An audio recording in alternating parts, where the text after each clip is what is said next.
The Lord be with you. A reading from the Holy Gospel as written to us by Mark. The apostles gathered together with Jesus and reported all that they had done and taught. And he said to them, "Come away by yourselves to a deserted place, and let's rest for a while." People were coming and going in great numbers, and they had no opportunity even to eat. So they went off in a boat by themselves to a deserted place. People saw them leaving, and many came to know about it.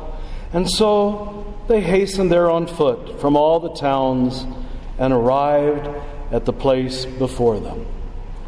You can just hear them saying, "Darn it." And when he disembarked and saw the vast crowd, his heart was moved with pity for them, for they were like sheep without a shepherd.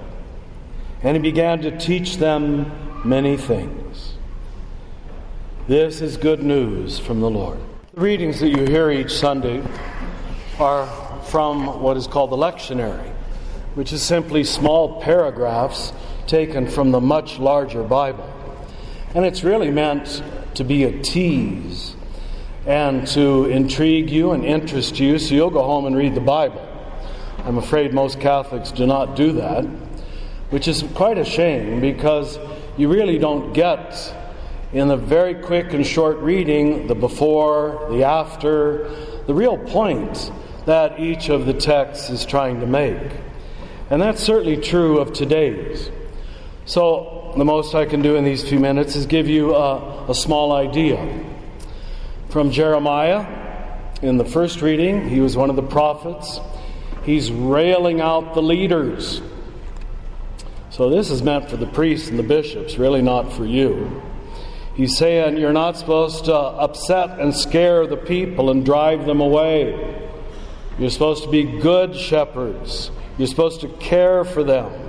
And if you don't, you will be punished for your evil deeds. God seems to know that it wouldn't always happen that way, so God says, "I myself will have to gather the remnant of my flock from all the lands that you have driven them." I'm sure you've heard the sad statistic that still the largest church in the United States is the Roman Catholic Church. We're about 25%, whatever that means. But you know what the second largest group is? Former Roman Catholics. Now that should tell us, at least those of us who consider ourselves the shepherds, that maybe we haven't been doing a very good job.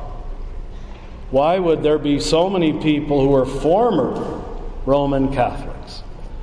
So much so that they'd be the second biggest group after us.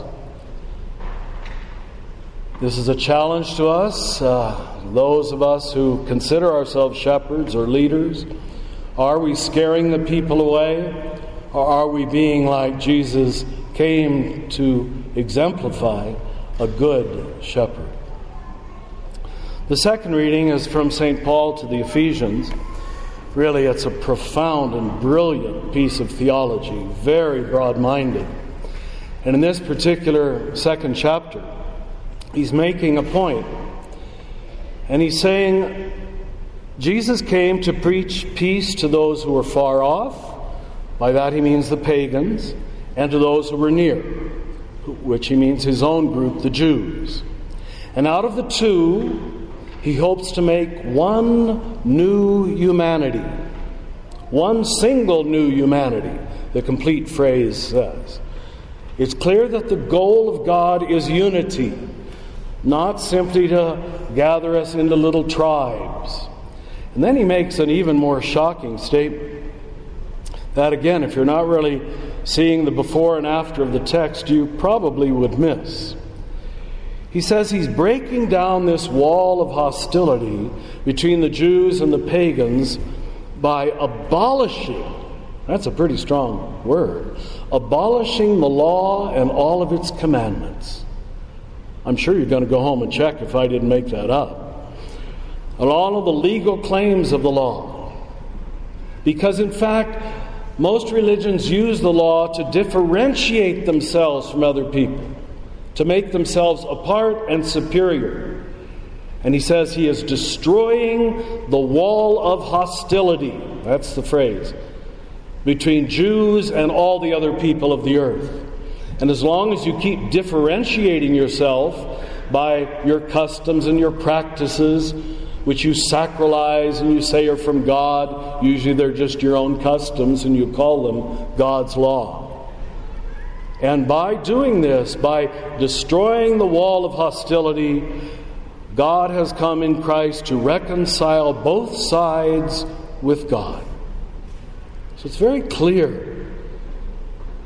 From the very beginning, the Christian message is not about affirming one religion's right and the other religion is wrong. It's creating a people who are big enough, who are broad enough, who are deep enough, who are loving enough to love everybody. That's the sign that you've got the true religion. And in fact, if you can't respect Muslims, black people, Protestants, or whoever, gay people, you haven't got the true religion, because it has not led you to love, to break down the wall of hostility. And then in the third reading we see this most lovely gospel where Jesus and the disciples seem to be tired out from all the people, and they want to run away in a boat, a nice Sunday cruise, to get away from all the people. And wouldn't you know, the people run ahead of them, they get off the boat, and there they all are. Oh God, I know the feeling. But I hope they were able to see God is in this, because they felt pity, or Jesus at least felt pity, and said these poor people are like sheep without a shepherd. So that's the tie-in between the gospel and the first reading.